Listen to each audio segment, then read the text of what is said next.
Praise the Lord. खुदाबंद के नाम की महिमा हो। और आज हम पढ़ेंगे साम 119, भजन संहिता 119, और आयत पढ़ेंगे हम 33 से लेकर के 40 तक। समझ के लिए प्रार्थना। समझ हमें चाहिए जिससे कि हम इस धरती पर रह करके अच्छे से अपने जीवन को बिता सकें, और वो समझ जो हमारे पास है वो समझ पर्याप्त नहीं है। इसलिए हम प्रार्थना करते हैं कि खुदाबंद मुझे अपनी समझ और सामर्थ्य से हमको चलाए। यहाँ पे भजनकार कहता है 33 वर्सेस में, हे यहोवा मुझे अपनी विधियों का मार्ग दिखा दे, तब मैं उसे अंत तक पकड़े रहूँगा। हम अपने तरीके से सोचते हैं, अपने तरीके से देखते हैं, लेकिन हम इस संसार में रहते हुए उस तरीके से नहीं देख पाते हैं जिस तरह से खुदाबंद चाहता है, क्योंकि हम संसारिक हो जाते हैं। संसार में रहते हुए संसार की बातों का असर हम में पड़ता है। संसार में रहते हुए संसार की बातों का भी हम पे असर पड़ता है। तो हम अपनी समझ से जिस तरह से खुदाबंद को देख रहे हैं, तो बेहतर होगा कि खुदाबंद मुझे अपनी ताकत और सामर्थ्य से चलाए। तो यहाँ पे भजनकार कहता है कि मुझे अपनी विधियों का मार्ग दिखा दे, तब मैं उसे अंत तक पकड़े रहूँगा। कि मैं अपने तरीके से तेरी विधियों के मार्ग को देख तो रहा हूँ, लेकिन बेहतर होगा कि खुदाबंद तू मुझे अपने रास्ते दिखा, तू मुझे अपनी विधियाँ और मार्ग सिखा दे। 34 वर्सेस कहती है, मुझे समझ दे, तब मैं तेरी व्यवस्था को पकड़े रहूँगा और पूर्ण मन से उस पर चलूँगा। हमारी समझ और आसमान के खुदा की समझ में उतना ही अंतर है जितना ज़मीन और आसमान में अंतर है। हम अपने तरीके से सोचते हैं, अपने तरीके से डिसीजन लेते हैं, लेकिन जब खुदाबंद हमको समझ देगा, जब वो अपनी सामर्थ्य से हमको बुद्धि और ज्ञान देगा, तो वो समझ हमको उन्नति का कारण बनेगी, उससे हम प्रोग्रेस करेंगे। 36 कहता है कि मेरे मन को लोभ की ओर नहीं, अपनी चितौनियों की ओर फेर दे।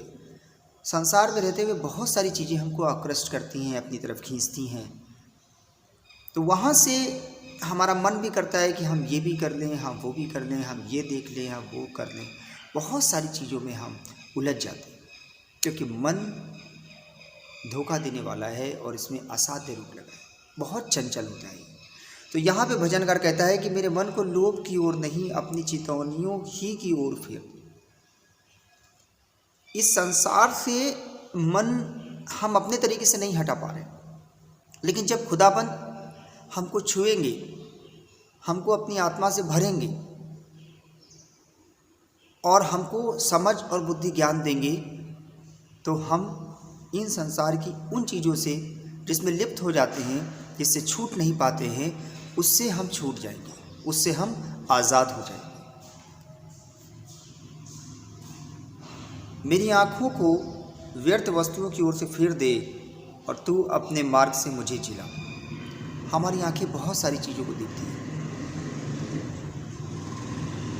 और मैं तो ये कहूँगा कि आँखों से ज़रिए भी, इस आँखों के ज़रिए हम बहुत सारी चीज़ों को रिसीव करते हैं, जिसमें बहुत अच्छी बातें भी हैं और बहुत सारी बुरी बातें भी हैं, जिन्हें हमें रिसीव नहीं करना चाहिए, जो खुदाबंद की दृष्टि में निंदित हैं। तो यहाँ पे हमसे ये नहीं हो पा रहा है, तो भजनकार कह रहा है कि मेरी आँखों को व्यर्थ वस्तुओं की ओर से फेर दे। बहुत सारी चीज़ें व्यर्थ हैं, तो मैं खुदाबंद से प्रार्थना कर रहा हूँ कि मुझसे तो नहीं हो पा रहा है, लेकिन हाँ, तेरे लिए सब कुछ संभव है। तू असंभव को संभव करने वाला खुदाबंद है। तू मेरी आँखों को व्यर्थ की वस्तुओं से फेर दे।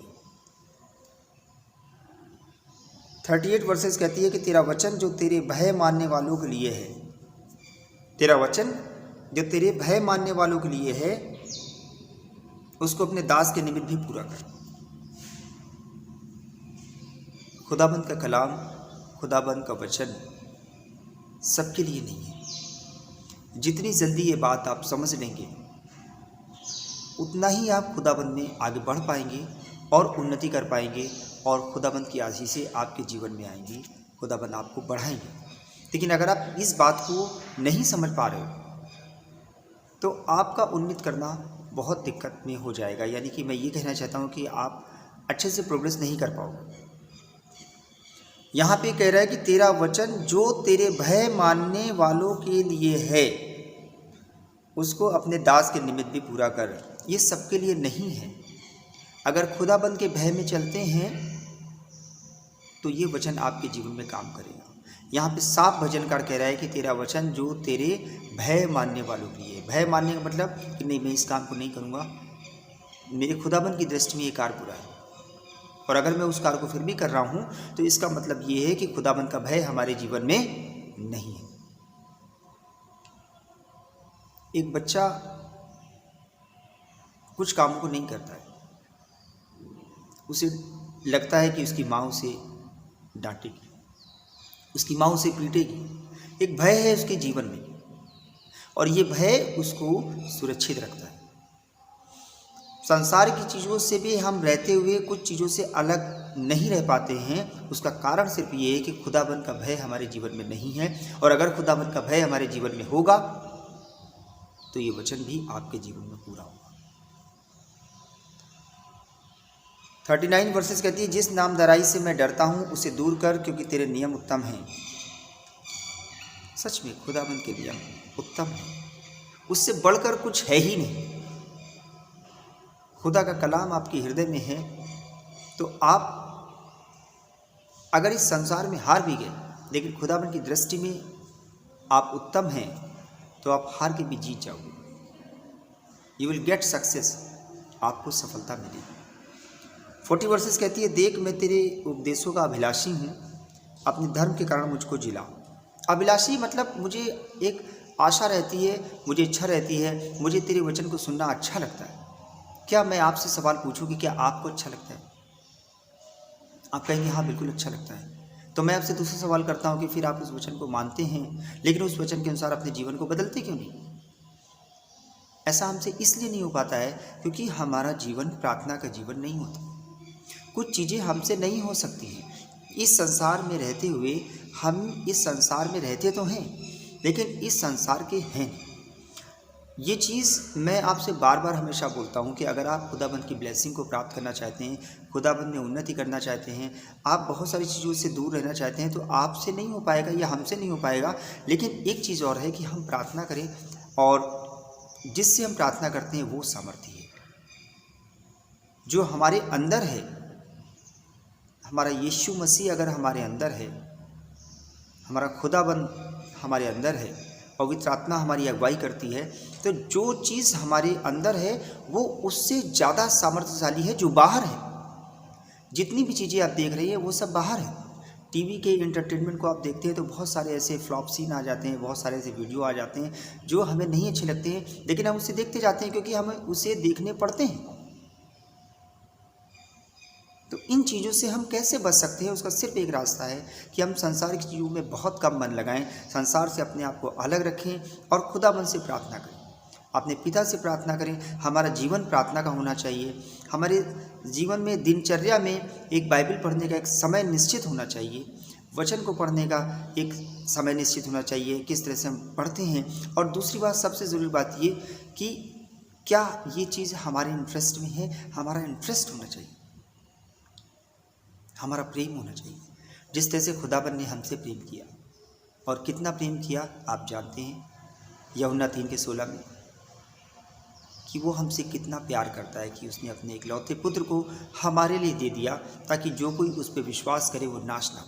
अगर आप नाश नहीं होना चाहते हैं तो आप उस पर विश्वास करिए। जिसने अपने पुत्र को दे दिया है वो आपको बहुत प्यार करता है और वो आपके जीवन को बदलने की ताकत रखता है। आप उस पर भरोसा रखिए, वो हर बिगड़ी चीज़ को ठीक कर देगा जिसे आप ठीक नहीं कर पा रहे। आपका समझ काम नहीं कर रही है तो आप उस पर भरोसा रखिए, उसकी समझ जब काम करेगी तो आपको सफलता मिलेगी। आशा करता हूँ मेरा वीडियो पसंद आया होगा और मेरे इस वीडियो को अपने तक ही सीमित मत रखिए। कम से कम दूसरों तक शेयर करिए और सब्सक्राइब करिए, जिससे कि हमारे नोटिफिकेशन आप तक पहुंच सके, और दूसरों तक पहुंचाइए जिससे कि दूसरे लोग भी इस जानकारी से, इस परमेश्वर के खुदा के कलाम से अपने आप को, अपने जीवन को बदल सकें। जय मसीह।